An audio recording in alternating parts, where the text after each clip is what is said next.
साथियों, डिप्थीरिया का नाम तो आप लोगों ने सुना होगा।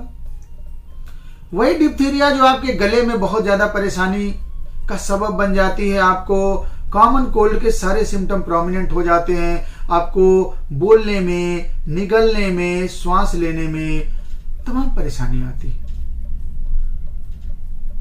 आपको मैं इसके बारे में महत्वपूर्ण जानकारी दूंगा और इसका इलाज यानी कि इसी से मिलती जुलती, इसी से बनी हुई दवा डिप्थीरिनम के बारे में आपको महत्वपूर्ण जानकारी देने जा रहा हूं।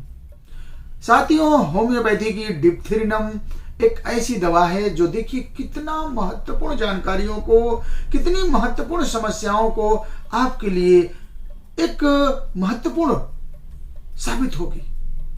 आप एक एक बात को ध्यान से सुनिएगा। आपके डिप्थीरिया के साथ साथ इसके और भी कई गुण हैं और भी कई इसके जो है महत्वपूर्ण पॉइंट है जिस पर यह वर्क करती है और आपके लिए फायदेमंद साबित होगी। साथियों, कभी कभी देखे होंगे कि आपको बहुत कैटरल इन्फेक्शन होता है और वो रिस्पायरेटरी ट्रैक्ट को बहुत ज्यादा प्रभावित करता है, यानी आप सांस नहीं ले पाते हैं, आपको जो है गला रूंध जाता है, आपका सांस फूलने लगता है। इसके साथ ही साथ आपको लैरिंजियल डिप्थीरिया, जैसा कि आप लोगों को जानते होंगे कि हमारे गले में दो ओरिफिस होते हैं। एक से हम क्या कहते हैं कि एक से हम जो है खाना निगलते हैं, दूसरे से हम आवाज निकलते हैं, यानी लैरिंग्स और फेरिंग्स। अब तो लैरिंजियल डिप्थीरिया यानी कि डिप्थीरिनम में लैरिंजियल डिप्थीरिया बहुत ज्यादा प्रोमिनेंट होती है। इसके साथ ही साथ कभी कभी आप देखे होंगे कि पोस्ट डिप्थेरिक पैरालिसिस। अब आप कहेंगे कि पोस्ट डिप्थेरिक पैरालिसिस क्या है? तो देखिए, पोस्ट डिप्थेरिक पैरालिसिस के लिए डिप्थीरिनम बहुत ही अच्छी दवा है। अब आप समझिए कि ये होता क्या है। कभी कभी आप देखे होंगे कि आपको हाथ पैरों में, एक्सट्रीमिटीज में ऐसा लगता है कि सुन्नपन, काम कम करना, यानी पैरालिसिस जैसा फीलिंग होने लगता है। कभी कभी वो अटैक भी कर देता है।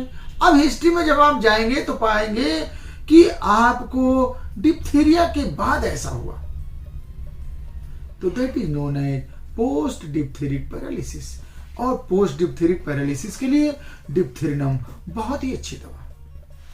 इसके साथ ही साथ कभी देखे होंगे आपका ग्लैंड सूज जाता है, वो चाहे मैंडिबुलर ग्लैंड हो, एक्सिलरी ग्लैंड हो, इंग्वाइनल ग्लैंड हो, लिम्फेटिक ग्लैंड हो, ये सारे ग्लैंड प्रोमिनेंट हो जाते हैं।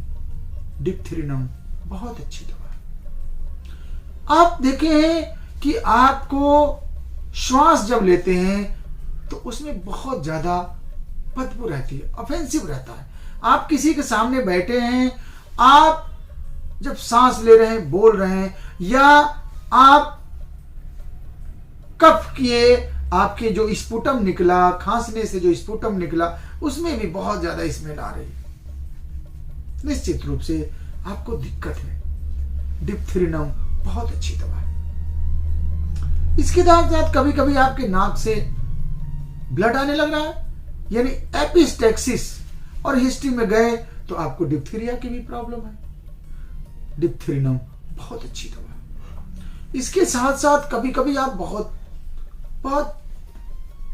थक जाते हैं, प्रोलॉन्ग प्रोस्टेशन आपको हो जा रहा है। आप समझिए, यहां आपको मैं बता रहा हूं कि where there involvement of respiratory tract problem, there must be prostration, यानी कि जहां पे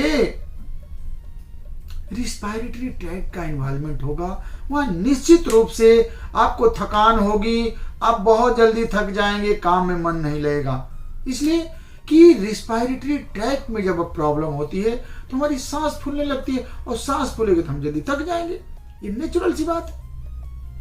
इसके साथ ही साथ आप देखे होंगे कि कभी कभी देखिए, ये बहुत महत्वपूर्ण चीज है, आप ध्यान दीजिएगा कि कभी कभी आप ऐसा महसूस होते हैं कि हम पानी पीने में मुझे दिक्कत हो रही, ध्यान दीजिएगा, पानी पीने में दिक्कत हो रही है, लेकिन हम खाना आराम से खा ले रहे हैं, यानी कि liquid swallowing is more difficult than solid.